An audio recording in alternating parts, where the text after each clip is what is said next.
This car you're familiar with, the Bugatti Veyron, the Concorde of the road.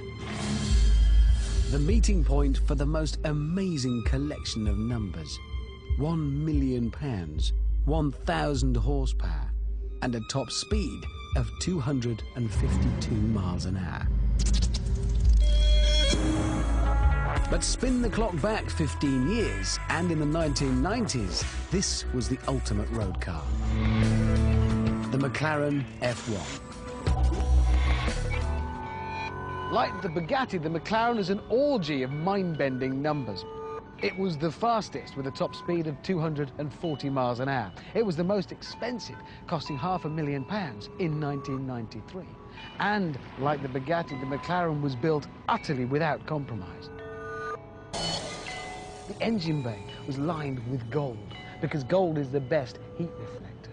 An entirely new and unique gearbox had to be developed because no existing gearbox could survive the torque from the 6.1-litre BMW engine. It was the first carbon fibre-bodied car.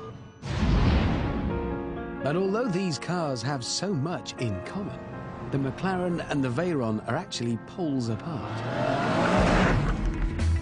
Whereas the Veyron is loaded with technology, the McLaren gets nothing. No traction control, no ABS. Its gizmo cupboard is completely bare. The F1's creator wanted his machine to be just the greatest, the purest driving machine, in the same way the Bugatti's creator wanted it to be the most amazing technical achievement. And that shines through the way they feel. Changing gear, it's like sliding the bolt action forwards on a rifle, that well-oiled, mechanical, metallic feel. And you sit slap bang in the middle for that racing driver sensation. Oh dear Lord.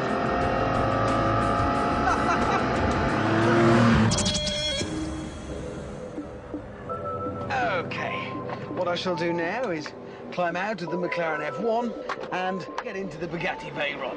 Not a bad day, this one, so far. Right, to business. Because, for the first time ever, these titans will now go head-to-head in a 1-mile drag race. I shall be in the Veyron. And in the McLaren, a man who has no idea that he's about to make history. He's quite excited, though. He saw his first camel today. Actually, I'm quite glad it's him in that car, because today that McLaren is worth £2 million. If we do come together, though, he does know the drill.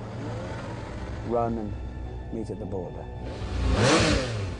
Nearly ready. On paper, the Bugatti's got it. I've got 1,000 horsepower, 370 more than the McLaren, but the McLaren weighs less, so it's got more power to weight.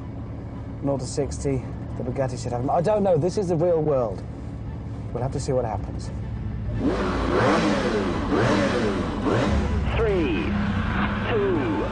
1, go! Yes, this is it. Forward into history. What? How is that happening? How is that happening? The old Pretender is still there. It won't give up its crown. It's now doing 240 kilometers an hour. Come on, Bugatti. I'm going to give a ring him in. 1,000 horsepower. There's no way past that. I'm going to take it. Yes! 300 kilometers an hour. 320 kilometers an hour. Yes! 320, and I have clearly taken it. The Bugatti takes the prize.